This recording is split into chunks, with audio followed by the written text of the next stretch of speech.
So আজি আমাৰ task হৈছে ইয়াক আমি টেবুললৈ লৈ যোৱা আৰু গোটেই লেতেৰা অৱস্থাত আছে। সো PVC পাইপ হয়, আমি ইয়াৰ পৰা চিট বনাম, চিটৰ পৰা আমি কিবা এটা বস্তু বনাম, চাই থাকোঁ। তাৰপিছতে গোটেই অৱস্থা নাই ইয়াৰ, সো ইয়াক আমি টেবুললৈ লৈ যাব লাগে। সো চাই লওক এতিয়া ইয়াৰ অৱস্থা ইমান লেতেৰা, সো কোনো চাগে নালাৰিব ইয়াক। সো আমি চাফা তুফা কৰি ইয়াক আমি প্লেন চিটলৈ কনভাৰ্ট কৰিলোঁ আৰু এইটো মই ৰিজাল্ট লৈ বহুত হেপ্পী। আৰু ইয়াক আমি 60 চেণ্টিমিটাৰ জোখত মাৰ্ক কৰি লৈছোঁ।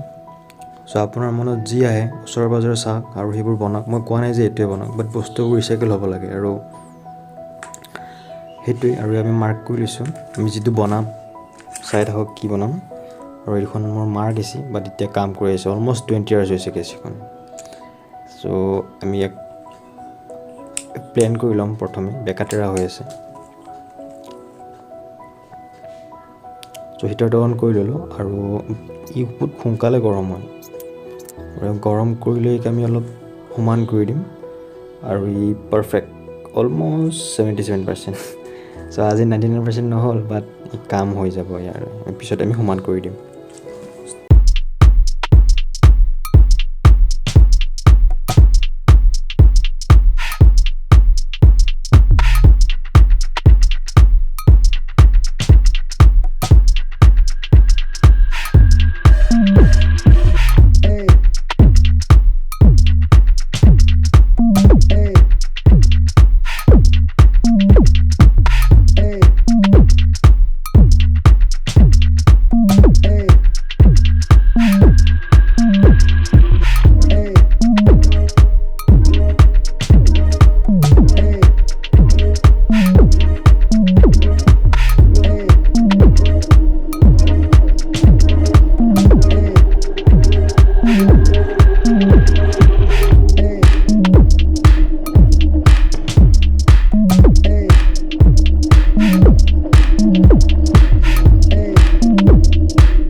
অলপ চিন্তা কৰক, সকলো বস্তু মিলি আছে।